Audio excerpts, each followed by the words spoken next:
내진 보강 사업 담당이 처음이시라고요? 걱정하지 마세요. 학교시설 내진 보강 사업에 대해 A부터 G까지 제대로 알려드리겠습니다. 여러분, 시력이 나빠진 것 같으면 어떻게 하시나요? 안과에 가서 시력 검사를 하고 내 눈에 맞게 선생님이 안경 도수를 설계해주고 안경을 맞춰서 쓰죠. 내진 보강 사업 절차도 똑같아요. 내진 성능을 평가하고 성능이 좋지 않다면 내진 보강 설계를 하고 설계에 맞게 내진 보강 공사까지 진행하는 3단계로 이루어집니다. 사업 절차도와 함께 볼게요. 첫째, 내진 설계 기준에서 규정하고 있는 목표 성능을 만족하는지 파악하는 내진 성능 평가 단계. 둘째, 내진 성능 평가 결과가 내진 성능 미확보로 평가된 경우 성능 확보 보강안을 마련하는 내진 보강 설계 단계. 셋째, 내진 보강 설계를 통해 내진 성능을 최종적으로 확보할 수 있도록 하는 내진 보강 공사 단계. 이렇게 3단계입니다. 그럼 어떤 것부터 시작해야 할까요? 우선 시설의 내진 보강 사업 추진 경과를 먼저 파악하세요. 예를 들어 볼게요. A 학교의 내진 보강 사업 추진 경과를 확인해 보니 내진 성능 확보 여부가 확인되지 않는군요. 내진 성능 평가 용역을 발주해야 하니 예산 확보 여부를 확인 후 용역 과업지 시설을 작성해서 발주를 하면 됩니다. 용역 완료 이후 용역 보고서에 내진 성능 평가 결과값을 확인해 보니 성능 미확보군요. 이럴 때는 보강 공사 추진 조건을 검토 후 설계 용역 발주를 고려해야 합니다. 여기서 내진 보강 사업을 추진할 때 유의할 점이 있습니다. 학교시설 내진 보강 사업은 지진 화산재해 대책법 제14조에 따른 각 시설별 기준을 준수해야 합니다. 따라서 대상 시설이 학교시설 사업 촉진법에 따른 학교시설이라면 학교시설 내진 설계 기준과 그에 따른 학교시설 내진 성능 평가 및 보강 매뉴얼을 따르고 그 외의 일반 건축물은 건축물 내진 설계 기준을 따라야 합니다. 타 과업지 시설을 인용하다 기준을 잘못 표기하면 수행 방향이 달라질 수 있으므로 꼭 과업지 시설에 해당 내용이 명시돼야 하는 점 잊지 마세요. 이번 영상에서는 크게 3가지에 대해 알아보겠습니다. 내진 성능 평가 용역, 내진 보강 설계 용역, 내진 성능 평가 용역 발주 시 유의사항입니다. 먼저 내진 성능 평가 용역에 대해 알아볼까요? 내진 성능 평가 용역은 기존 학교 시설의 내진 안전성이 확보돼 있는지를 평가하는 것입니다. 현장 조사, 재료 강도 및 집안 분류 결정 등 다양한 평가 요소를 수집하여 평가하고 평가 결과 내진 성능을 보유했다면 사업은 종료됩니다. 내진 보강 설계 용역은 목표 내진 성능을 확보할 수 있는 보강안을 설계하는 것입니다. 내진 보강 설계를 진행할 때는 기존 구조물과의 연결부 시공 정밀도, 취약성 등을 고려해 적정한 안전율을 고려하여 설계해야 합니다. 여기서 잠깐! 내진 성능 평가 용역 발주 시 반드시 알아야 할 4가지 유의사항이 있어요. 첫 번째, 대상 시설물이 지진 겸용 이재민 대피 시설인지 확인해야 합니다. 이 부분은 내진 등급을 결정하는 데 중요한 요소입니다. 두 번째, 구조도면의 보유 여부와 증축으로 인해 건물이 나누어져 있는지 EJ 여부 확인도 매우 중요합니다. EJ, 익스펜션 조인트는 건축물이 팽창, 수축을 견딜 수 있도록 미리 만들어둔 숨쉴 틈으로 신축 이음이라고 합니다. 지진 발생 시 EJ를 기준으로 건물이 각각 따로 움직이므로 이를 구분하여 평가와 설계를 수행해야 합니다. 따라서 건물이 EJ로 나누어져 있는지 꼭 확인하고 건물의 평면도에 표시하여 과업지 시설에 포함해야 합니다. 세 번째, 철근 콘크리트 구조의 경우 콘크리트 강도 결정을 위한 코어 시험을 필수로 실시해야 합니다. 따라서 시편 채취가 가능한 위치, 개소 등을 미리 확인하고 용역 발주 시 반영해야 합니다. 네 번째, 과거 집안조사 보고서가 있다면 기초자료로 제공해야 합니다. 하지만 집안조사 자료가 있더라도 전단파 속도 자료가 없다면 집안조사를 다시 해야 합니다. 이를 과업지 시설에 반영하거나 별도 용역을 발주하세요. 내진 성능 평가는 평가 방법에 따라 용역의 대가, 책임구조 기술자의 자격 등이 변경되며 평가 방법에 대한 설명은 선형 해석 평가와 성능 기반 평가법 강의에 자세히 설명되어 있습니다.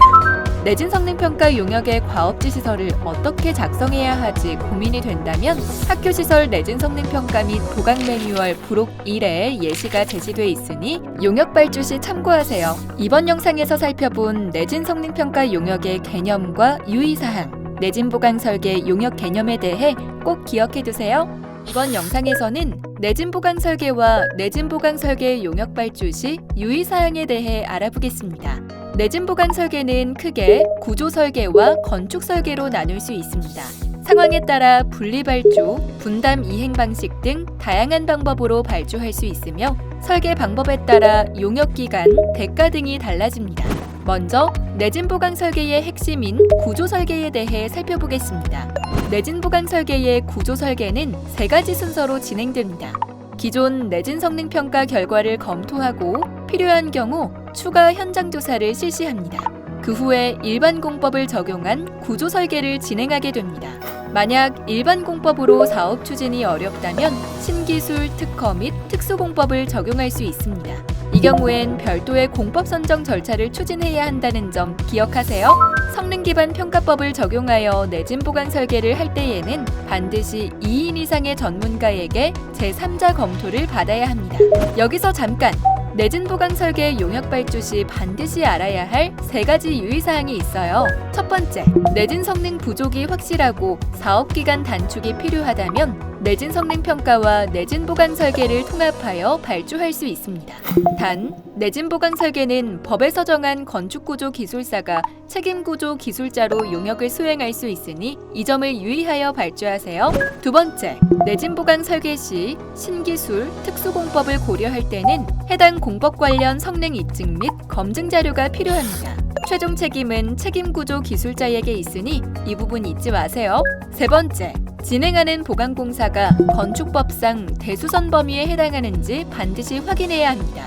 대수선의 경우 건축사가 종합적인 설계를 수행해야 한다는 점 기억하세요. 내진 보강 설계 용역의 과업지시설을 어떻게 작성해야 하지 고민이 된다면 학교시설 내진 성능 평가 및 보강 매뉴얼 부록 2에 예시가 제시돼 있습니다. 다만 이 예시는 발주와 평가법을 가정한 것으로 다른 발주 형식, 설계법을 적용한 경우 상황에 맞게 수정하여 용역 발주 시 사용하세요. 정리하면 내진 보강 설계 중 구조 설계 특수공법 적용 시 전문가 검토는 필수입니다. 또한 내진 보강 설계 용역 발주 시 유의사항을 참고하여 진행해야 하는 점 꼭 기억하세요. 내진 성능 평가 용역 결과 보고서의 주요 확인 사항은 크게 7가지로 나눌 수 있습니다. 하나씩 자세하게 알아볼까요? 첫 번째, 건축물 일반 사항입니다. 일반 사항에는 준공 연도, 내진 설계 적용 여부, 건축물의 용도와 기능 등 기본 정보가 명확히 기재돼야 합니다.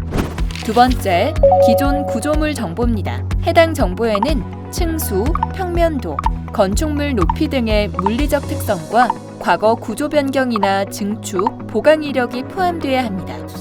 세 번째, 내진 성능 목표 및 평가 지진의 크기입니다. 내진 등급에 따라 요구되는 최소 내진 성능 수준이 기준과 매뉴얼에 따라 적정하게 설정됐는지, 이에 따른 평가 지진의 크기가 명시되어 있는지 확인합니다. 네 번째, 평가 방법 및 절차 확인입니다. 선형 또는 비선형 해석 등 내진 성능 평가에 어떤 평가 방법을 사용했는지, 절차가 명확히 기술됐는지 확인해야 합니다. 특히 특수공법이 적용된 경우 성능 기반 평가법으로 성능 만족 여부를 검토해야 합니다. 다섯 번째, 구조 해석 모델입니다.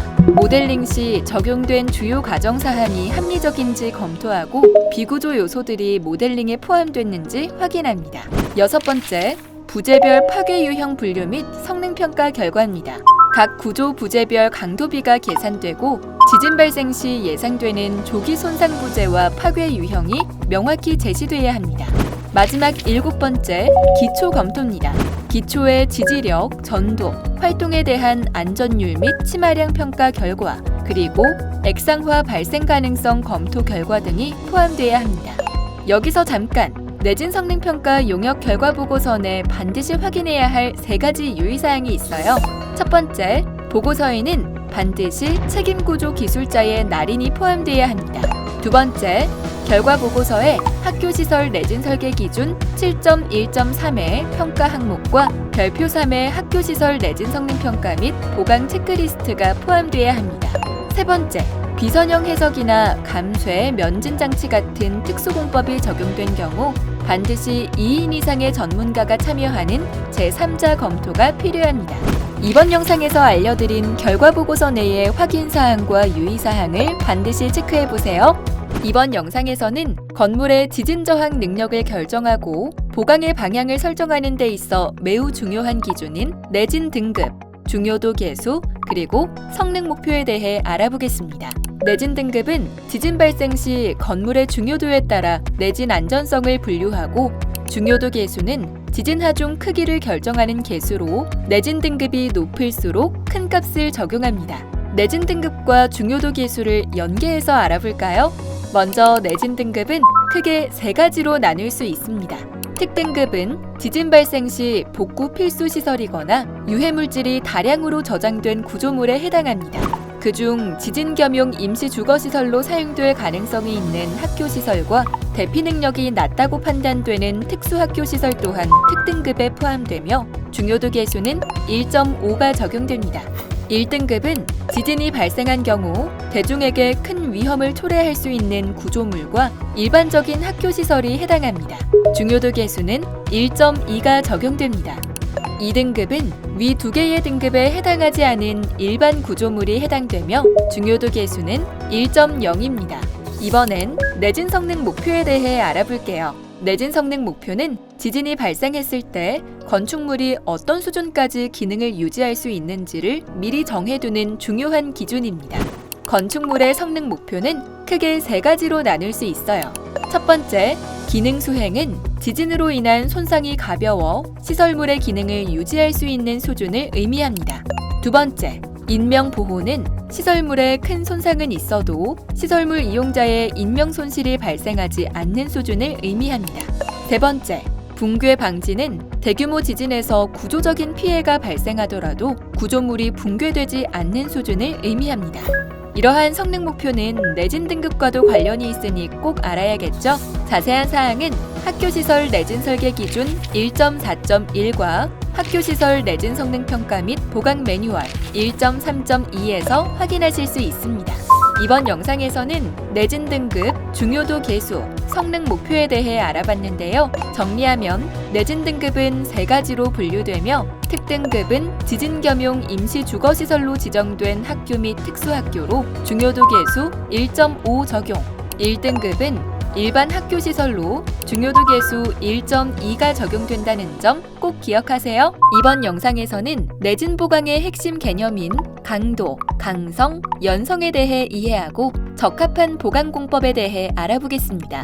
먼저 강도는 지진의 힘을 얼마나 잘 버틸 수 있는지를 의미합니다. 즉, 지진 발생 시 건물이 파괴되지 않고 버틸 수 있는 능력이죠. 강도를 증진하기 위한 대표적인 방법은 부재를 신설하거나 기존 부재의 단면을 늘리는 방법이에요. 내력이 부족한 부재가 많다면 구조물 전체의 강도를 높이기 위해 시스템 보강, 즉 집중 보강 방법이 필요합니다. 이런 경우에는 전단벽 신설 또는 증설, 트러스 구조를 형성하는 가세골조 설치, 모멘트 골조 신설 방법을 통해 강도를 높일 수 있어요. 반면 특정 부재의 강도가 부족하다면 해당 부재만 보강하는 개별 부재 보강 방법이 필요해요. 기둥의 단면을 증설하거나 기둥 날개벽 설치, 보혜 하단의 강판 또는 섬유 보강을 통해 개별 부재의 강도를 향상할 수 있습니다. 다음은 강성이에요. 강성은 구조물이 외부 힘에 의한 흔들림과 변형에 얼마나 뻣뻣하게 저항하여 변형을 덜 하는지를 나타내는 정도입니다. 강성이 크면 흔들림이 줄어 안정적이지만 너무 크면 쉽게 부러질 수 있어요. 마지막은 연성입니다. 연성은 쉽게 부서지지 않고 변형으로 인한 균열 등을 통해 지진력을 흡수해주는 유연함이에요. 강도, 강성, 연성 세 가지 성질을 고려하여 내진 보강 공법을 고민할 수 있습니다. 보강 방법으로는 구조체의 단면을 증가시키기 위한 콘크리트 타설 보강이나 보, 기둥에 강판을 둘러싸는 강판 보강 등이 있어요. 정리하면 강도는 파괴를 맞서는 능력, 강성은 변형을 버티는 능력, 연성은 부서지지 않고 버티는 유연함의 정도입니다. 이 세 가지의 능력이 함께 적용되어야 건물이 지진에 안전하게 대응할 수 있다는 점 잊지 마세요. 이번 영상에서는 내진 보강에서 꼭 알아야 할 개념, 취성 파괴와 연성 파괴에 대해 자세히 알아보겠습니다. 구조물은 지진과 같은 강한 외부 힘이 가해질 때 두 가지 방식으로 파괴됩니다. 바로 취성 파괴와 연성 파괴입니다. 먼저 취성 파괴는 마치 유리가 깨지는 것과 같습니다. 별다른 사전 징후 없이 한계를 넘는 순간 갑자기 무너집니다. 이러한 취성적인 거동을 강도 지배형 거동이라고 부르며 최대 강도에 도달하면 하중을 지탱하는 능력이 급격히 떨어지는 현상을 말합니다. 이 경우 대피 시간을 확보하기가 어려워 인명피해로 이어질 위험이 큽니다. 반대로 연성 파괴는 서서히 파괴되는 현상입니다. 엿가락이 늘어나다 끊어지는 것처럼 눈에 띄게 변형되고 균열과 같은 파괴의 조짐이 나타나며 서서히 진행됩니다. 이러한 연성적인 거동을 변형 지배형 거동이라 하며 최대 강도에 도달해도 즉시 파괴, 붕괴하지 않습니다. 여기서 취성 파괴를 피하고 연성 파괴를 유도해야 하는데요. 왜 그럴까요? 바로 인명 안전 확보가 가능하기 때문입니다. 갑자기 붕괴하지 않고 서서히 변형되면서 파괴되므로 건물 내부에 있는 사람들이 대피할 시간을 충분히 확보할 수 있습니다. 정리하면 내진 설계의 핵심은 취성 파괴를 피하고 연성 파괴를 유도하는 것입니다. 내진 설계 및 보강에서는 연성 파괴를 유도하는 것이 매우 중요하다는 점 반드시 기억하세요. 이번 영상에서는 내진 보강에서 꼭 알아야 할 개념, 단주 효과에 대해 알아보겠습니다. 단주 효과란 지진 발생 시 구조물의 취성 파괴를 유발하는 매우 위험한 현상이에요. 원래 기둥은 길고 유연하게 설계됩니다. 하지만 기둥 하부가 벽체나 비구조 요소에 막히면 움직일 수 있는 길이가 짧아지죠. 이렇게 짧아진 기둥을 단주라고 부릅니다. 이 단주는 기둥의 강성을 증가시키는 영향을 가져와요. 문제는 지진력이 가해지면 강성이 커진 기둥에 갑작스럽게 산산조각 나는 취성적인 파괴가 발생한다는 점입니다. 즉, 긴 막대보다 짧은 막대가 파괴와 동시에 더 쉽게 부러지는 것과 같아요. 이러한 현상을 단주 효과라고 합니다. 학교 시설에서 자주 쓰이는 조적 허리벽은 기둥에 밀착되어 시공되는 경우가 많아 단주 효과를 유발할 가능성이 큽니다. 실제로 학교에서 단주 효과로 인한 기둥 파괴가 관찰됐죠. 이런 경우 구조물 전체가 무너질 수 있어 조심해야 합니다. 정리하자면 단주 효과의 문제점은 두 가지예요.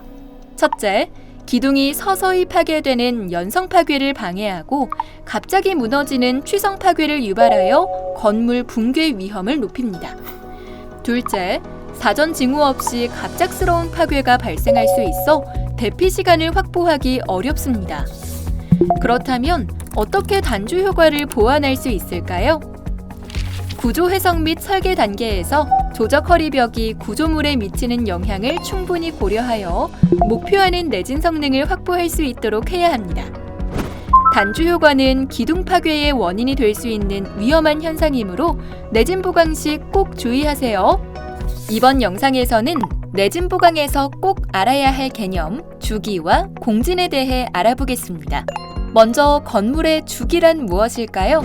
주기란 외부에서 힘이 가해졌을 때 건물이 한 번 흔들리고 다시 제자리로 돌아오는 데 걸리는 시간을 말합니다. 쉽게 말해 시계추나 그네가 흔들리는 것과 같은 원리예요. 건물의 주기는 건물의 뻣뻣한 정도를 나타내는 강성과 건물의 높이, 무게에 따라 달라집니다. 강성이 크면 주기가 짧아져 빨리 흔들리고 강성이 작으면 주기가 길어져 천천히 흔들립니다. 또한 일반적으로 건물이 높고 유연할수록 주기가 길어지는 경향이 있어요. 다음은 공진입니다. 지진이 발생하면 땅이 흔들리면서 주기적인 하중, 즉 지진파가 건물에 전달됩니다.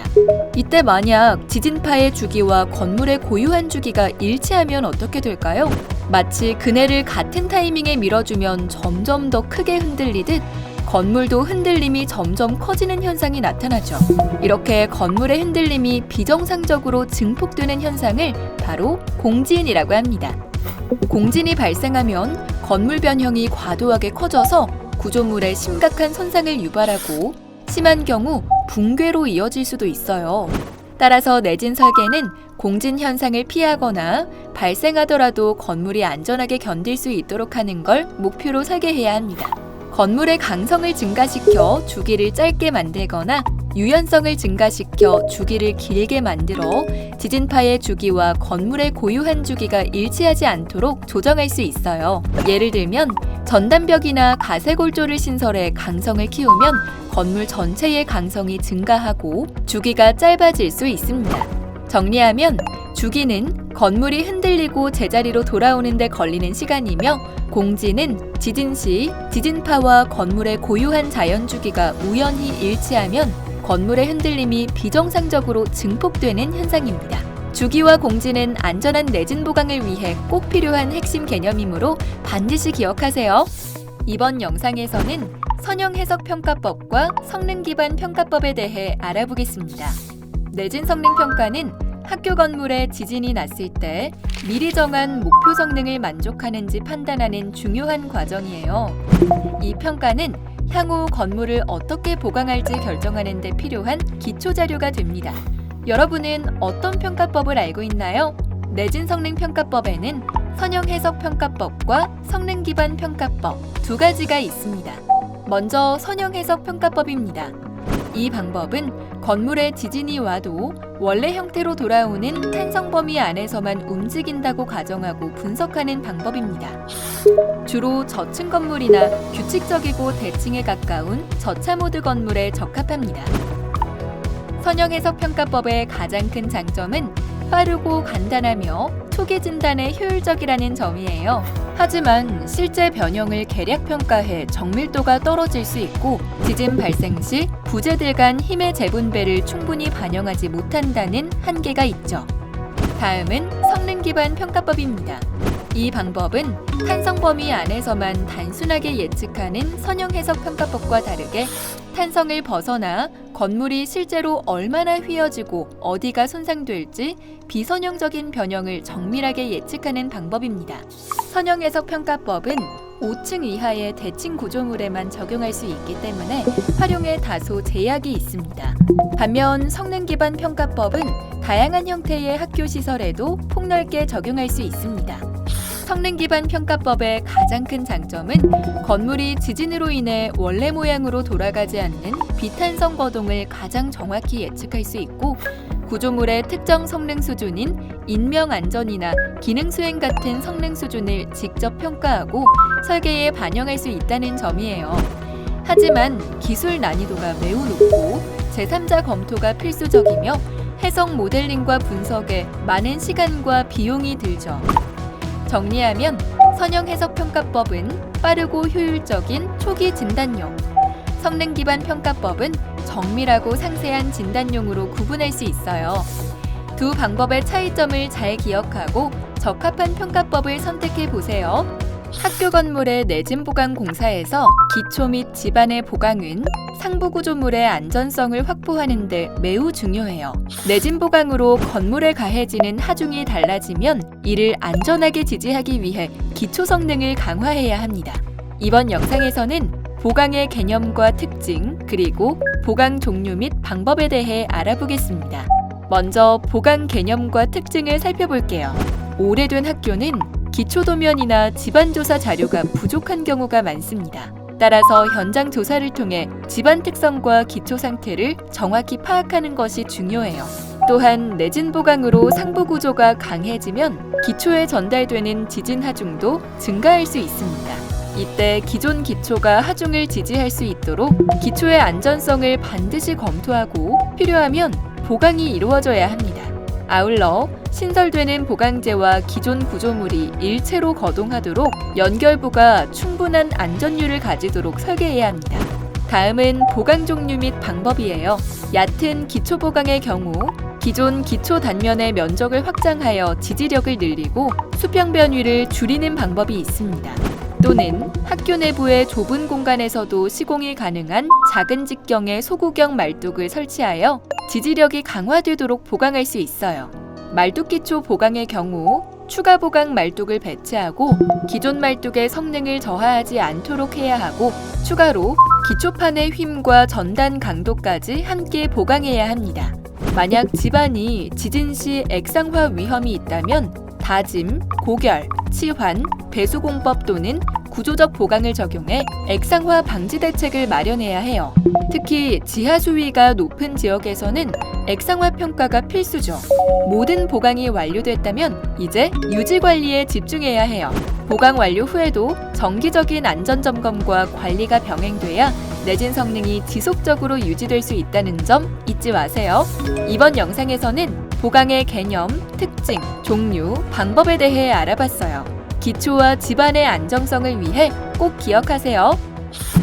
이번 영상에서는 내진보강공사 현장 감독 시 꼭 확인해야 할 사항들을 4가지로 정리해 알려드릴게요. 첫째, 기초 여부 확인입니다. 오래된 학교는 도면이 없거나 땅속에 있는 지중보를 직접 확인하기 어려운 경우가 있습니다. 따라서 철거 공정에서 지중보의 유무를 반드시 확인해야 합니다. 지중보 없이 구조 보강을 할 경우 목표 내진 성능을 확보하지 못할 수 있어요. 둘째, 보강재 규격 확인입니다. 내진 보강 공사에서 주로 쓰이는 철골 부재 등 보강 부재 반입 시 설계도서에서 요구하는 규격이 맞는지 확인해야 합니다. 또한 공장에서 제작된 자재는 용접 상태나 파손 여부도 꼼꼼히 살펴야 해요. 셋째, 바탕면 처리와 철근 탐사입니다. 기존 구조물 철거 시 철거 단면의 바탕면이 제대로 처리되지 않으면 새로 설치되는 구조 보강체가 기존 구조와 일체화되지 못합니다. 이는 내진 성능과도 연관되니 반드시 확인이 필요합니다. 또한 기존 구조물에 고정장치를 설치하는 앵커 작업을 실시하기 전 철근 탐사를 반드시 해야 불필요한 앵커링 흔적들을 줄이고 안전성을 확보할 수 있어요. 넷째, 인발 테스트입니다. 앵커링 시 철근이 기존 구조물과 제대로 접착됐는지 확인하는 과정입니다. 모르타르나 시멘트로 철근을 부착한다면 부착성이 떨어져 철근이 탈락하는 경우가 발생합니다. 철근이 탈락한다면 기존 구조체와 신설 구조체가 일체화되지 않아 내진 성능 확보가 불가합니다. 따라서 철근 인발 테스트로 반드시 고정 상태를 검증해야 해요. 이처럼 기초, 자재, 바탕면, 그리고 인발 테스트까지 각 단계를 철저히 확인해야 내진 성능을 확실히 확보할 수 있다는 점 내진 보강 공사 시 반드시 잊지 말고 확인하세요. 내진 보강 공사에서 기술 감리는 설계 의도대로 시공이 이루어지고 있는지를 확인하는 절차로 학교 시설의 품질과 구조 안전성을 확보하는 데 중요한 역할을 해요. 이번 영상에서는 기술 감리에 대해 이해해보고 공사 감리와의 차이점까지 알아보겠습니다. 먼저 기술 감리의 목적은 내진 보강 공사 시 내진 보강 설계도서와 시방서, 관련 규정을 준수하여 건축물의 내구성과 안전성을 확보하는 거예요. 수행 주체 및 자격을 갖는 내진 보강 공사의 기술 감리인은 원칙적으로 내진 보강 설계를 담당한 책임 구조 기술자가 맡습니다. 만약 불가능하다면 발주자와의 협의하에 대리인을 지정할 수 있으며 동등한 기술 수준을 가진 대리인만이 가능해요. 이번엔 기술감리 수행 절차 및 시기에 대해 알아볼게요. 수행 절차는 발주자가 기술감리인으로부터 현장 감리가 필요한 공정, 감리 횟수 등이 포함된 기술감리 계획서를 제출받고 기술감리인은 시공계획서를 검토한 뒤 주요 공정에 대해서 현장을 확인합니다. 주요 방문 시점은 3가지입니다. 기초 철근 배근 후 콘크리트 타설 직전, 보강 철근 배근 후 콘크리트 타설 직전, 그리고 연결재 설치 및 접합재 설치 시점입니다. 기술 감리인은 설계 의도대로 시공되고 있는지를 확인하기 위해 여러 업무를 수행해요. 주요 업무로는 4가지가 있습니다. 첫 번째, 내진 보강 설계 의도에 따라 적합한 시공 가능 여부를 검토하는 시공계획서 검토. 두 번째, 설계 의도에 적합한 시공 상세 도서인지 확인. 세 번째, 주요 공정에 대한 시공의 품질을 확인하는 현장 확인. 네 번째는 하자 발생 시 구조 안전성 검토 및 보강 방안 제시해요. 마지막으로 기술감리와 공사감리의 차이점을 말씀드리면, 공사감리는 건축법에 의거하여 설계자를 통해 실시되는 포괄적 감리인 반면, 기술감리는 내진보강 설계 책임 기술자가 기술감리인이 되어 내진보강 설계 의도에 맞게 시공되는지를 확인하는 기술자문의 성격을 가진다는 점에서 구분됩니다. 이번 영상에서는 기술감리의 목적, 수행 절차 및 시기, 공사감리의 차이점을 알아봤는데요. 정리하면 학교시설의 품질과 구조 안전성을 확보하기 위해서는 기술감리가 중요한 역할을 한다는 점 잊지 마세요. 내진보강 설계의 목적은 기존 학교 건물이 지진에 취약할 경우 구조 요소와 비구조 요소를 보강하여 내진 성능을 향상하는 데 있어요. 이때 사용되는 일반 공법은 건축구조 기준에서 정한 일반적인 재료와 설계 방법을 활용하는 공법으로 내진 성능과 설계 절차가 검증된 공법을 의미해요. 일반 공법은 주로 구조물의 강도, 강성, 연성을 높이는 데 중점을 두며 감쇄장치나 면진장치 같은 특수공법과 구분됩니다. 일반 공법은 크게 시스템 보강과 개별 부재 보강으로 나눌 수 있어요. 이번 영상에서는 일반 공법의 시스템 보강에 대해 알아볼게요.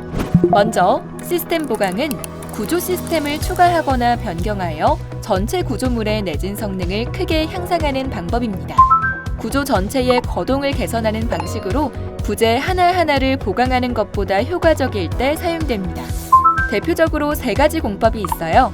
첫 번째는 철근 콘크리트 벽체 공법입니다.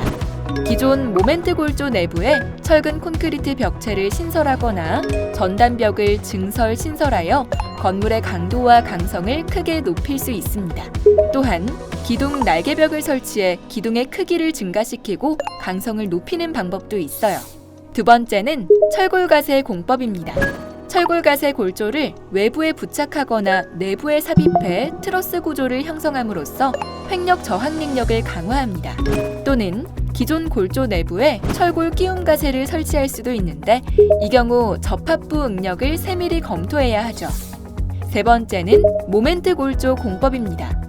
외부에 철골 골조를 신설하거나 내부에 삽입해 건물의 강도를 높이는 방식으로 반드시 기존의 구조물과 신설 삽입하는 구조물이 일체화되도록 설계해야 합니다. 끼움 골조는 기존 골조를 통해 하중이 전달되므로 기존 골조의 안전성을 세밀히 검토해야 해요. 정리하면 내진보강 일반 공법은 검증된 방법을 통해 구조 전체 혹은 개별 부재를 보강하여 학교 건물이 지진에 안전하게 대응할 수 있도록 하는 핵심적인 보강 방식이에요. 이번 영상에서는 일반 공법의 시스템 보강 3가지 공법에 대해 알아봤어요. 다음 영상에서는 일반 공법의 개별 부재 보강에 대해 알아볼게요. 이전 영상에서 내진보강 일반 공법의 개요와 시스템 보강에 대해 알아봤어요. 이번에는 개별 부재 보강에 대해 알아볼게요. 개별 부재 보강이라고 들어보셨나요?